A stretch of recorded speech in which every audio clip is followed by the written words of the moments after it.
se révéla à eux, puis partit. Devenez membre de la chaîne et aidez-nous à propager la parole de Dieu dans le monde entier. Samedi 16 mars 2024. Parlez à Dieu en 5 minutes. Description de la vidéo. Mais remarquez ce qui est dit au v. 24. 32. Qu'est-ce qui maintient le feu brûlant dans nos cœurs, chers frères? C'est la parole de Dieu et le temps que nous passons en présence du Seigneur.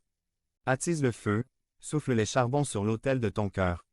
Devenez membre de la chaîne et aidez-nous à propager la parole de Dieu dans le monde entier. Samedi 16 mars 2024. Si vous croyez en la puissance de Dieu. Commentaire 11. Ravivez le feu dans votre cœur. Résumé. Le feu de l'autel sacrificiel devait être allumé en permanence, il ne devait pas faiblir, encore moins s'éteindre, il fallait qu'il soit continu et constant. 3 fois dans ses cours. Verset. Dieu dit, gardez le feu allumé, ne le laissez jamais s'éteindre. Par le major Gerardo Balmori. Ravivez le feu dans votre cœur. Lévitique 6, 8 à 13. Introduction. Une chose est évidente à travers ces versets. Le feu de l'autel devait être allumé en permanence, il ne devait pas faiblir, encore moins s'éteindre, il devait être continu et constant. 3 fois dans ces courts versets, Dieu dit, gardez le feu allumé, ne le laissez jamais sortir. Le feu sur l'autel. 1. La présence de Dieu. Je veux utiliser la figure du feu sur l'autel pour vous mettre au défi d'entretenir votre passion pour Jésus-Christ. Le feu sur l'autel représente pour nous 2 choses. Tout d'abord, il représente la présence de Dieu. Souvent, dans la parole de Dieu, le feu représente sa présence. Par exemple, Dieu a parlé à Moïse à travers le buisson ardent.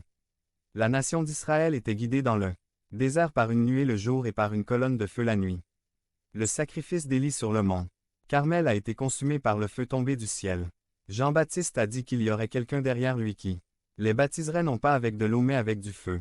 Et le jour de la Pentecôte où l'Église est née, des langues comme du feu sont apparues sur les chrétiens. Le feu représente la présence de Dieu.